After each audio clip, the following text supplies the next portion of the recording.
Welcome to another episode of Break Away from the Rat Race. And today I have the pleasure of speaking with Joel Friedland. Joel knew he was an entrepreneur from a very young age. At 14 years old, he started a landscaping business and hired dozens of kids in his hometown to mow lawn and also to do yard work.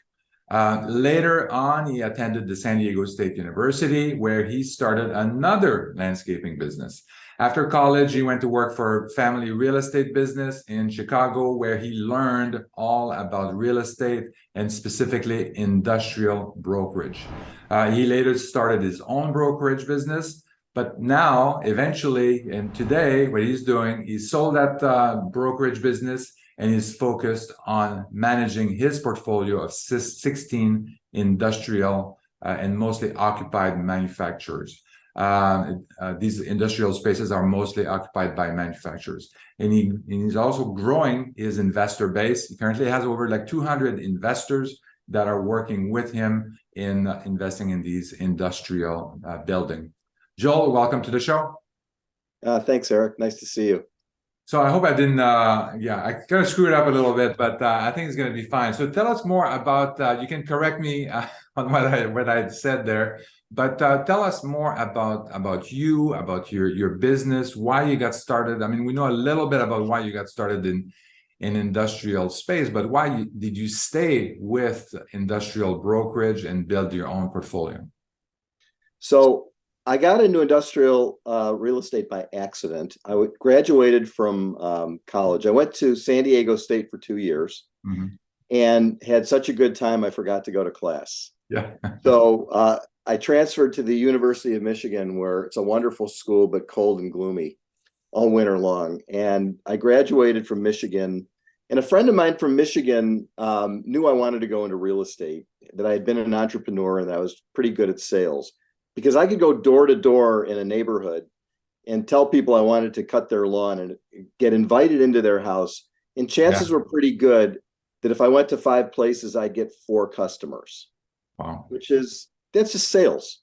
So he said, hey, you need to get into real estate. And I know this guy. I met him at a resort in a whirlpool in a jacuzzi. And he's a Chicago guy, and he owns an industrial real estate company with his family. It's this older guy and his 3 adult children. So I called the guy, and I'm pretty good at calling. And I called him up and I said, hi, Milt.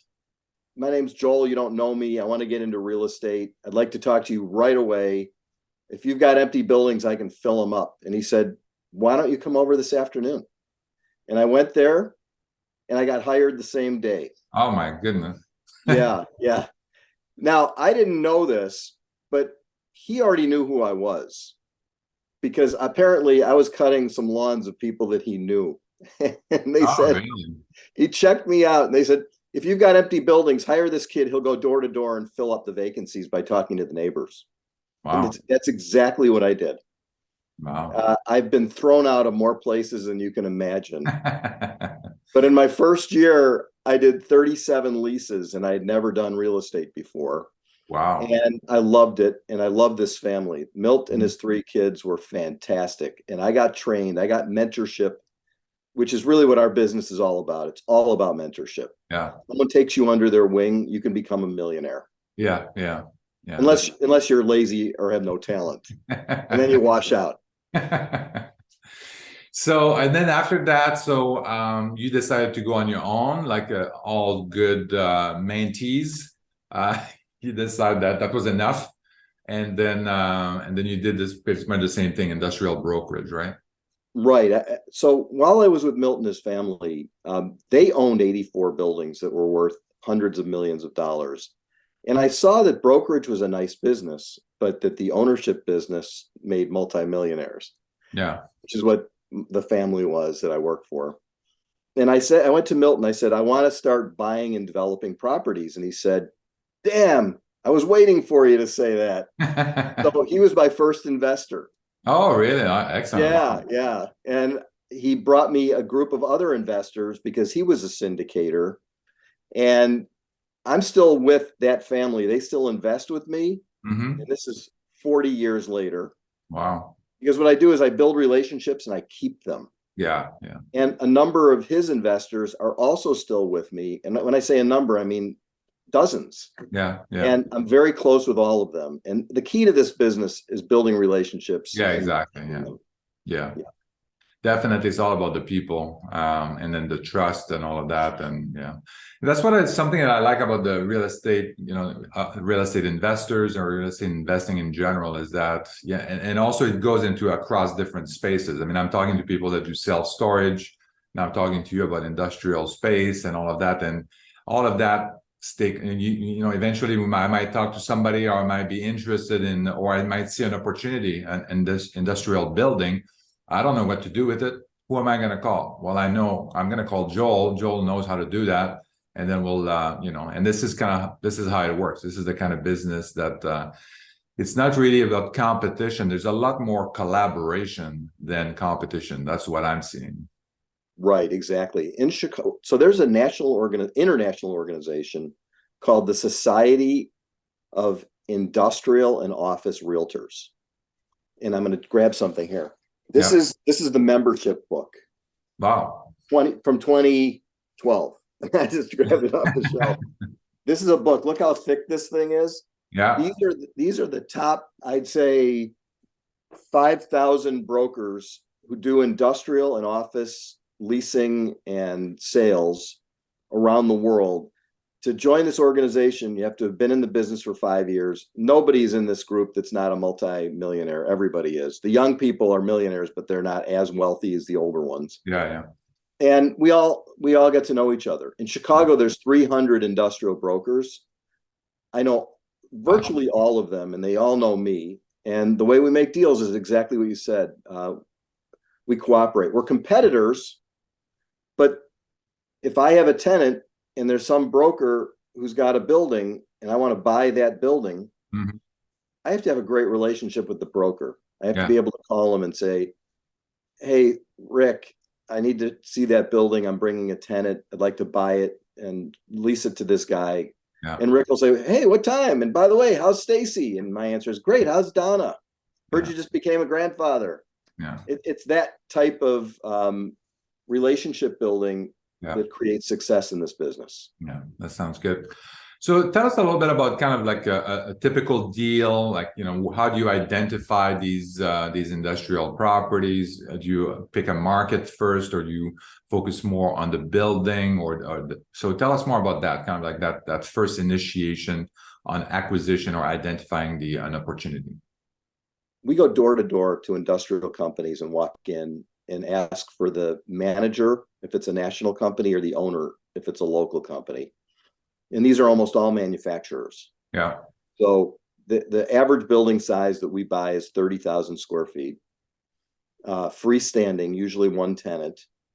And our favorite thing to do is to walk in and say, hey, would you like to sell this building and lease it back? And of the 100 buildings that we've bought, 95 of them have been acquired through door-to-door or phone canvassing. Really? Wow. Yep. We have people who do that all day, and I still do it, and I've been in the business for 40 years. So that is very interesting, because you're basically, it's like you're going to somebody's house and say, can I buy you a house? And then you can lease it back from me. And it's like, now you're going, okay, you have this building, you own it and stuff like that. How about we buy the building and then you lease it back from us. You have the tenant, the tenant and the building all in one package. You're just kind of like changing the ownership basically. And I think so. Why would the company be willing to do something like this? Okay, so there are 8,000 freestanding industrial buildings in Chicago. There's 1.3 billion square feet. It's a vast market. Wow. Biggest, concise, closed market there is in the country. The New York tri-state area has a big market. The Los Angeles area, including the Inland Empire, big market. Dallas, there's some big ones. But Chicago, sort of packed into a much smaller area, are 20,000 industrial companies. Wow. Every one of them needs cash. They're all cash constrained. Even the big ones, that's why they borrow money from banks. That's why they go public. Everybody needs money. Mm-hmm. So if a company is somewhat struggling, let's say they're a $10 million business, and let's say this is crazy. I don't know if you know this. Most major restaurants don't own their kitchen knives. They rent them. And there's a company here. The knives, or you just knives as a metaphor for something? Okay, wow, no, really? the knives. So in an industrial building, there's a company that actually has knife sharpeners in the back, and they have all kinds of kitchen knives, and they have drivers, and the drivers put together a package for each restaurant, and every week they go trade the box of sharp knives for the dull knives. They bring the dull knives back, and you got these 60 guys in the back going, you know, and they're sharpening knives. Yeah. So this is an industrial building. The company does not own the building. They don't want to own it. Yeah. Hardly any of these corporate occupied facilities are owned by the companies, because they can make much more money doing their business than they can owning real estate, because the return on real estate is between, let's say that the cash flow is between 5 and 8%. Mm-hmm. Yeah. They're going to try to make 30% on the same dollar. Yeah. They can do that in their business. They can't do that in real estate. So very often what they do is they want to liquidate the ownership of the building and take that money and use it to either pay down a loan at the bank or to grow the business. Yeah. So when we walk in, they're hungry for it. Mm-hmm. I had a meeting with a guy yesterday, and I said, I'd like to buy your building. And he said, well, we only want to lease it back for about a year. This is a 32,000 square foot building built in 1960 by his father. Wow. And he said, get me an offer as soon as you can. I'm ready. So whether it's someone he makes batteries. Mm-hmm. So in the back, you got all these people working at tables putting batteries together. Wow. And the knife sharpener guy is a different guy. And then we had a company that was on Shark Tank season 1 in one of our buildings. He makes protein bars. Mm-hmm. He occupies 50,000 feet in one of our buildings. Uh-huh. By the way, he wanted to find a building to buy and own, but he couldn't find one because it's really hard to find buildings for sale. Yeah. Industrial buildings are like finding a needle in a haystack. And that's why we have to literally stop in at 100 properties to find one person who says yes. Oh, really? So this is kind of like the closing rate for these calls when you're calling these manufacturing company. It's 1%. It's terrible. And of that 1%, usually we need 5 of those to get one deal. So that means 500 cold calls to find a deal. Wow. Yeah. So how many properties do you buy like a year? I know you have I think you have at least 16 right now, industrial properties. So how long does it take to build a portfolio like that? Our average is about 3 to 5 buildings a year. Some years it's 0. Some years, one year we bought 17 buildings. Okay. Wow. Yeah. That's big. The worst year was 2007 and 2008 because the market was doing great. Yeah. We bought 11 buildings between 2007 and 2008. And that was a mistake because in 2008, late 2008, early 2009, they were worth about half as much as they were the day we bought them. Wow. That was like living in hell. Yeah. So you got to be careful. Yeah. Really careful. So let's say that, so now you have identified the property, you have a buyer there that says, yeah, I'm interested in, selling the property and leasing it back. So how do you structure the deal so that it makes sense for you and it makes sense for them also? Like, what are some of the key kind of like metrics that you have to look for to put the deal together? Okay. First of all, I lead with curiosity, and curiosity solves all problems, because if you can put on the table what the issue is, then you can solve someone's problem. If you come in and you make an assumption, you're going to miss. Yeah. So my curiosity starts with, why are you selling the building? What do you need? And usually it's an answer like, well, we're thinking of relocating in 3 years. So we're going to sell it anyway within the next 3 years. If you'll buy it, it takes the risk off the table when we want to move in 3 years. So how about if we lease it back for 3 years? Okay. And there's risk there because there's a vacancy possibility at the end of that 3 years. Yeah.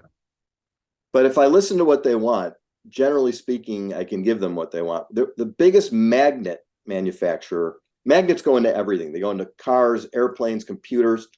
So we had a company called Dexter Magnetic, and it was owned by a private equity group who bought it from the original founder.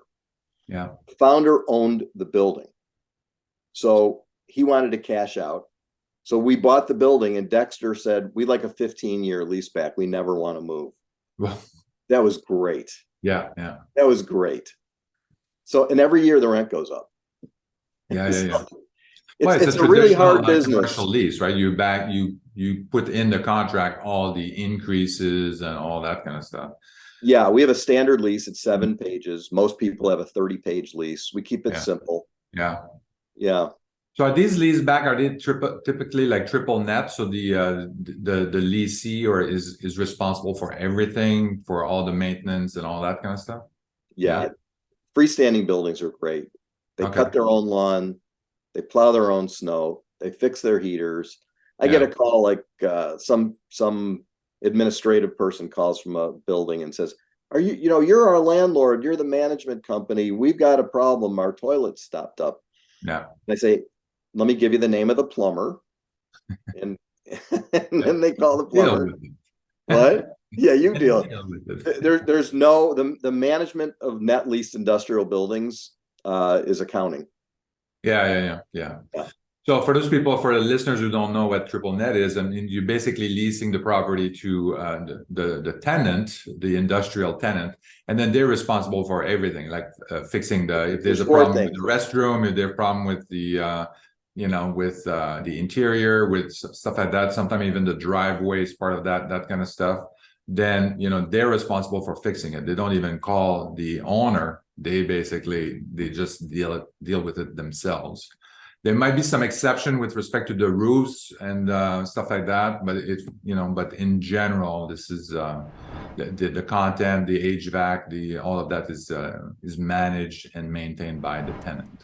That's right. Net refers to 3 things: taxes, insurance, and maintenance. Mm-hmm. And so net means you pay the taxes, you pay the insurance, and you pay the maintenance. Net leasing is a really big thing. There's thousands of owners who will only buy a net lease property. Yeah. And one of our differentiators is we'll buy a building and we'll take on the responsibility for the roof repair and replacement, or maybe the HVAC. Yeah. If a unit over an office goes bad, we had one a couple of days ago. I got a call from my management people, and he said, "Hey, the roof HVAC unit is bad. We can fix it for $5,000 or replace it for $35,000. He said, but it's 25 years old and it's going to conk out. Yeah. I said, just buy a new one. Yeah. And by the way, there's one more thing. I don't know if I told you this. You may not remember this, but we only buy properties all cash. We don't do any mortgages anymore. Why is that? You would think that leverage would be a good thing. Well, our investors are extremely wealthy for the most part, and they don't like risk. Okay. If you take the bank out of the equation, the risk goes down to almost zero because we own long-term, and over a long period of time, the values go up. Mm-hmm. Sometimes they go down, but that's usually over like a recession period. But over a very long period of time, you're probably looking at the weirdest real estate guy ever. Mm-hmm. Because we buy all cash and we keep them forever. Okay. And I like the keeping forever part, but the leverage I think would be an important component. It depends on the terms also. Like, what are some of the? Can you get like a 30-year term on, like, fixed rate term on industrial building? 10 is the max. 10 is the max. Yeah. Yeah, and usually they want 5 or 7. So this is where the risk component is that if you bought something 8 years ago, and now you're going to have to renew in the next couple of years, what do you do? Is the interest rate going to be at 10% a couple of years from now? Or right. So that's where the risk is. If you were able to do a 30-year term fixed rate, and you'd be fine. You would definitely do a leverage. So I think I got together with a workout guy from a bank, Yeah. We played a little golf, and I asked him, have you ever seen a deal that's all cash, no mortgage? He says, yeah. He says, those are the kind I invest in. Yeah. And I said, yeah, me too. Why do you do it? He says, well, as a banker, when I see workout, the real issue is most people who get in trouble with their loans in default don't know it, but they're compulsive gamblers. Oh. He says, that's what I see. Yeah. Because what happens is you start out with a deal and you buy it and you leverage it, and it feels good when it works and you make all this money and you say, I can do that again, and I can do. Yeah. You're like the frog in water that's cool and starts getting hotter and hotter and starts boiling. Yeah. Eventually, you've got lots of risk on the table. It's a lot like a craps game where in the beginning you make one bet, and then as you keep staying in the game, you keep putting more and more chips on the table. And then there's something called 7 out. And that means you lose everything on the table all at once because you have too much out there. You might be done with your gambling career for that day. Yeah. And so I look at it from his standpoint. The higher the debt, the more it's gambling. The lower the debt, the less it is. And I look at it this way: if there's zero debt, it's not gambling. But I would say 90% of people in real estate think I'm a moron to do that because I can't increase my returns. I can't get my IRRs up because there's no leverage. So it's an oddball way of doing it, but my investors sleep very well at night. I sleep very well at night. And like I said, when there's a $35,000 roof HVAC unit, if I had a lot of debt in a deal like that, that could be half of my cash flow for a year. Yeah. Instead, I just said to the property manager, just go get a new roof unit. And he said, really? I said, yeah, it's 35 grand. Who cares? It's a $2 million building. We're sitting on 200,000 in reserves. So we'll have 165,000 in reserves, and now we'll have a new unit. Think how comfortable of a position we're in that we don't have to worry about going to a lender to borrow that money or call the investors and say, hey, sorry, we had to buy an HVAC unit. Yeah. But again, it does reduce the returns. Yeah, for sure. And it's a trade-off, you know? Well, the thing is that the term and the amortization are so misaligned when you have like a 10-year term and so as long if they were aligned, I think it would still make sense because at least at the renewal you would be paid off. So then you don't have a risk. The problem is that if you have a 10-year term and then you're amortized over 30 years, then at 10 years you still owe a lot of money. And if the interest rate is high at that point, that's where it's very, you can be in a very tough situation and or if you're in a recession because banks close down for a period of time in recessions, and they last for usually months and sometimes years, where they say our loan to value ratio is going to be a lot lower. So if you have a 70% loan to value and you're in a bad recession, especially if the building goes vacant, the lender is going to be reluctant to make any kind of a renewal. Yeah. And they're going to require personal guarantees. That's right. And right now, even right now, we're on the single family rental space. We're seeing also like loan to value being lowered from 80 to 75%, and now they have points and this and then now they want to have like taxes and insurance and escrow up front, and so they want to make sure they want to protect their money, their loan, that's for sure. So the lender owns you essentially. You have a boss. Your boss is the lender. And I'm 63. I don't need to have a boss who's a lender. It's just not tell me a little bit about kind of like what does a loan not a loan, but what does an investment look like? So you bought a property. If you have like I don't know what the typical price for us. Let's take a small industrial, the smallest industrial building that you have. So how does that look like in terms of the financials and all that? Okay, so I'll give you two examples. I'll give you one where we're making a lot of money and one where we lost our shirt because we learned lessons from bad deals, right? I bought a vacant building where we lost our shit. It was terrible. It was during the recession, and I bought a building that I thought was great, and it was 35,000 square feet. And we buy B and C. We don't buy the big fancy warehouses because then we're competing with institutions at low cap rates. Yeah. Our cap rates are generally in the 8 or 9% range. Okay, well, that's good. Unlevered. Still today, or I won't buy anything if it's not an 8. Won't even go near it. Well, that's good. Which is why I have to talk to 500 people. Yeah.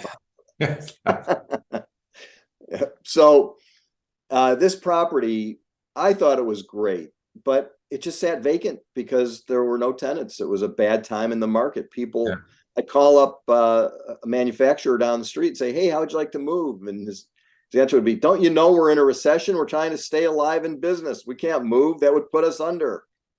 So when times get bad, when you're in the single tenant net lease business, there's a very big risk of vacancy.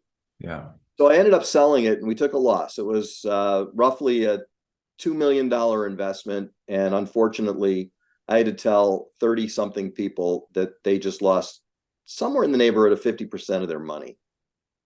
Wow. It was a big mistake. Yeah. Now I'll give you the opposite side. We have a place here called the Fulton Market, which is the old meat packers area right near the city. It's on the west side of the city. It's the hottest industrial market for office and residential in the United States. Wow. It's the headquarters now of McDonald's and of Mondelez, who makes Oreo cookies. And it's where Google put their Chicago people. It's an amazing place. Yeah. Took off and started happening in 2009. So back up to 2007,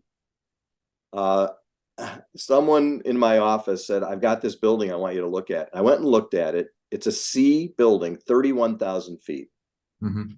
There were literally condoms, used condoms on the sidewalk in front of the building. Mm-hmm. There were hypodermic needles. Oh, nice. Literally at the front entrance, right by the front door as we were going in. And there were hookers like lurking around. Wow. And there was actually a drug deal. The third time I went there to look at it, to check it out, I saw these two guys like on the corner, hoodies, and doing a drug deal. And I said, wow, I love the building. I love the size. I love the location because it's near downtown. Something good's going to happen here. And we bought it, and we made a lease during the recession in 2009 with the U.S. Postal Service. And it's a net lease, and they're paying us, they were paying us $6 a foot for a sorting center, a warehouse and a sorting center. Yeah. To serve in-city people whose homes were in a place called Wicker Park. Yeah. Very, very nice neighborhood in Chicago.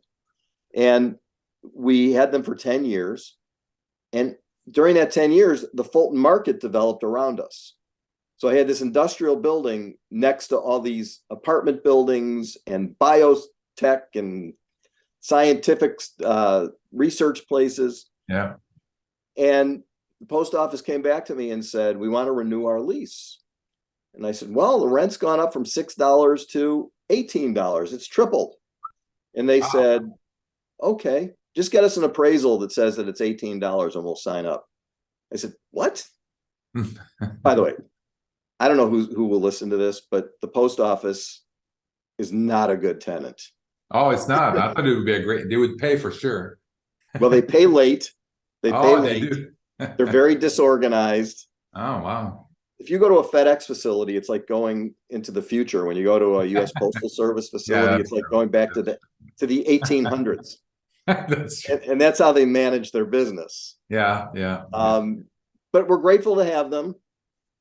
They're not bad people. No, they just don't manage that business well. Yeah. But it was pretty funny that they said, yeah, just get us an appraisal. So I got them an appraisal saying $19.35. And they said, okay. And they signed a new lease, and the rent tripled. That's a home run. That's a deal where the investors are making a 60% annual IRR. Yeah. Year after year after year, because the value went from what we bought it at $3 million, it's probably worth $12 million. Yeah. And on that one, we did have a mortgage. Okay. Yeah. So there's a leveraged return where I drive by the building. Whenever someone comes to Chicago to visit, it's really close to where all the fancy restaurants are. I drive them by and they say, I've never seen so many postal trucks parked in the street in my life. It's a mess, but it's a financial, like a gold mine. So there are good deals. And then there's just average ones where you buy a building in the suburbs and usually they go up 3 to 5% a year in value. And we structure these leases to be 3 and 5 year leases for the most part. Okay. Wow. So these are pretty short leases, isn't it? Aren't they? That's our risk. Our risk is that they leave. Yeah. Yeah. Okay. So that sounds interesting. Yeah. You're the postal, your postal tenant, you're building with the postal tenant. I mean, to me, yeah, when I look at that, if I was all cash, and I know you said that you do have a mortgage on that one.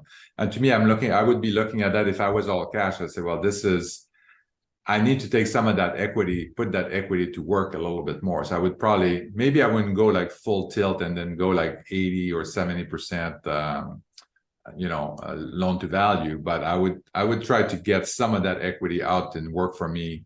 When you have a solid tenant and you have good rate and you didn't pay too much for the property in the first place. So the risk is it's pretty minimal. Yeah, I agree with that. It is pretty minimal, especially for this location. But I have a promise to my investors, which is I will not put more than 30% debt on anything. So 30% is great for us. Oh, yeah. Almost like no mortgage. Yeah. But it does increase the IRR and it is leverage. But it's the opposite of what the 70-30. We're on the opposite of that. We're the 30 debt, 70 equity. And again, it's because I just got very burned in a very bad recession. And I'm like years ago when we were first kids, there were still people around who had what was called a depression mentality from the 1930s. And I have what's called a recession mentality from the 2008 to 2006. People like that. Millennials are also very affected by that too. Yeah. And I live my life financially like I'm about to hit another recession or something worse in case it happens, because I don't have the stomach for the risk that other people do. Yeah. It's great. It's great. I tell people you'd be crazy to invest all your money with me. You should go to someone who takes more risk than I do. But if you want to have certain safe money, that's where we're at. Yeah.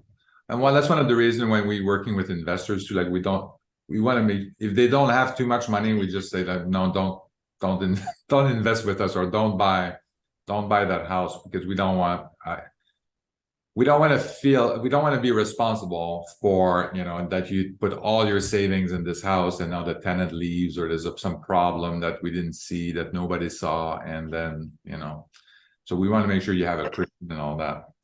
I have another hard and fast rule, which is I tell my investors that they should not invest any more than 1% of their net worth with me in any one deal. Okay. Well, luckily they're very wealthy, so it's not a problem. Yeah, and usually, even if they're not wealthy, let's say they have to be accredited, so they have to at least have $1 million net worth. Yeah. But if someone says, "Okay, I'll put in 25,000," I now know that they have a $2.5 million net worth. Yeah.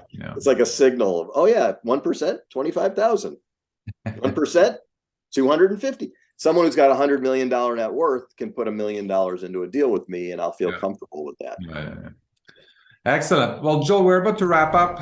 If people want to reach out to you, they found a great industrial single tenant building in their neighborhood, and they say, hey, I don't know what to do with this.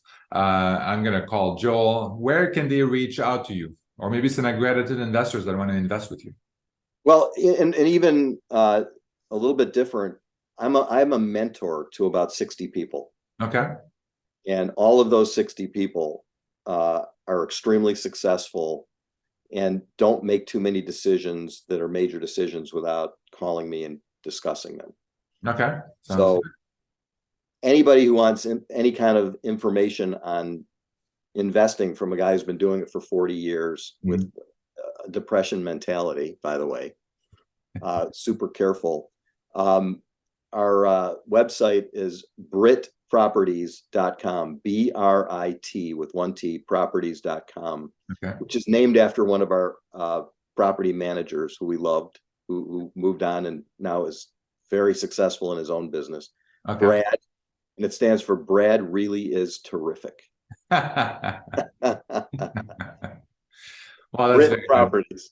All right. Well, thank you, Joel. It was a pleasure speaking with you. Again, make sure you like and subscribe, and because every week we're doing interviews with great people that are great investors that have a lot of experience, and that's going to really increase your investment and your future. So make sure you follow us up, and then see you next week.